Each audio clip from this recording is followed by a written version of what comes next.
So, nature, beauty, brutality. My shamanic mentor once said to me, when you look at nature, what do you see? I was like, well, green? Beauty?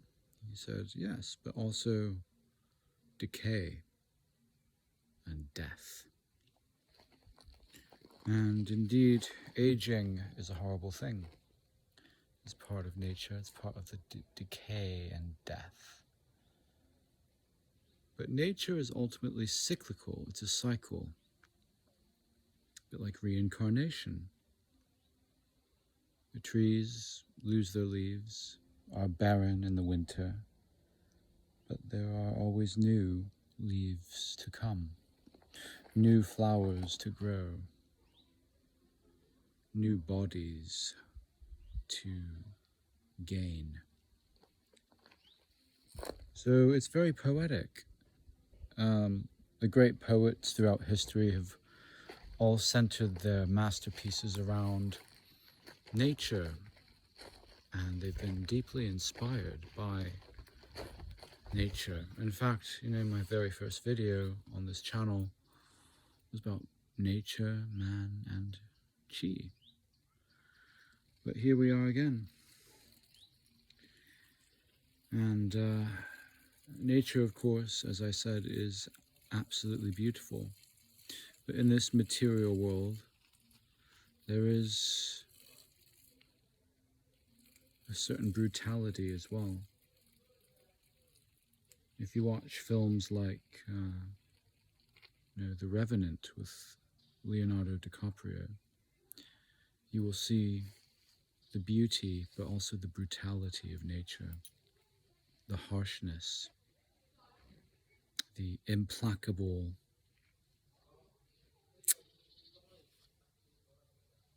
nature of nature, really. You can't fight nature.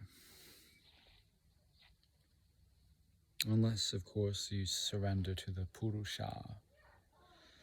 In Vedic, the Purusha is the supreme or supreme controller, who is the seed-giving father of nature. There's the Purusha and the Prakriti, which is nature. And well, that's for another time. But essentially, you cannot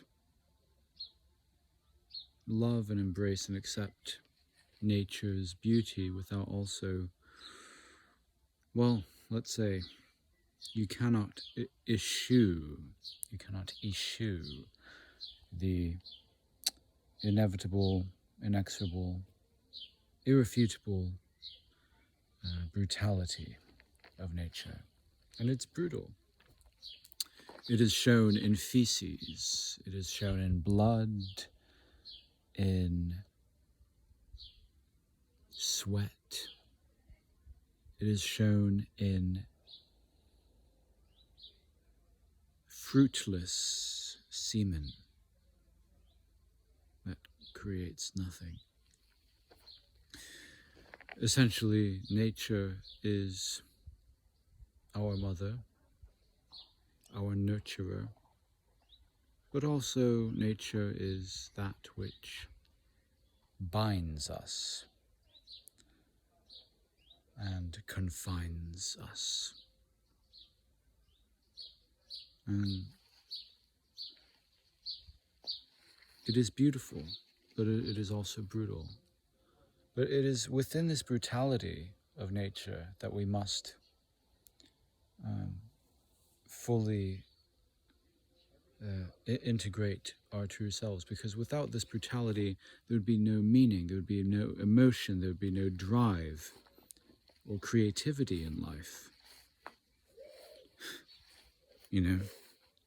Rage, yes, rage against the dying of the light. Because if you're just passive and doing nothing, then you are not in life. Nature must be celebrated. The cycles in nature are beautiful. This is why the most creative and emotional and compelling religion is actually perhaps paganism. Having studied and immersed myself in all religions, paganism is perhaps among the most authentic uh, religions or philosophies, ways of life. You can call it paganism and Taoism, I would say. Come right down to it. At another level, you can go Vedic and say, well, there is a supreme controller above and beyond nature, the supreme Brahman that controls nature. And when you surrender to him, you are not at the mercy of the brutality of material nature. But essentially, I'm here to celebrate the beauty of nature, the beauty of life. And when we look at the brutality of nature, like in the film Midsummer by Ari Aster, there is great beauty in that film, but also it's extremely brutal. But within the brutality, there is the beauty. There is the sheer gamut of the whole spectrum of human emotion: grief, rage, passion, the will to create, to do great things, to carry on with rituals and ceremonies. The Golden Bough by Sir James Frazer talks a lot about this, which went on to inspire the works of T.S. Eliot in his 4 quartets. It's all interconnected. Magic ceremonies within nature, everything. We may not be of the earth, but we are in it while we are here. So we must embrace it in all its aspects, the beautiful and the brutal, because the two are two sides of the same coin, essentially. And you won't be fully integrated, whole, and at peace until you accept both sides. Oh, why must this happen? Why must all the wolves eat the innocent creatures? Because that is nature. Why must this or that die at the hands of a predator? Because that is nature. You cannot deny the facticity of nature's harshness and brutality. And that's what makes it distinctly beautiful. The divine feminine Kali is exemplified by Kali, the beautiful goddess. But she is brutal. She decapitates. She eats creatures and humans. It's all yin-yang, really. It's the great cycle. It is the great cycle. And testament to the fact that while there may be the appearance of death, it is not really death. Because within that death there is the promise, the knowingness of new life to come. And that is precisely what Jesus Christ meant by eternal life. It is a cycle of the universe. It goes on and on and on. Always. Here, now, always.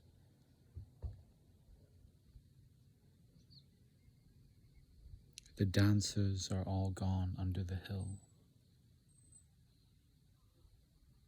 But the sun shall rise again at the still point of the turning world. And we go on, and we go on.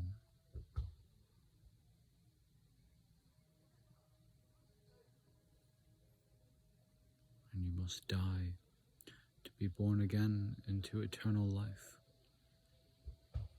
And on the cycle goes. It's reflected in the seasons. Spring, summer, fall, winter, spring. Day and night. The in-breath and the out-breath.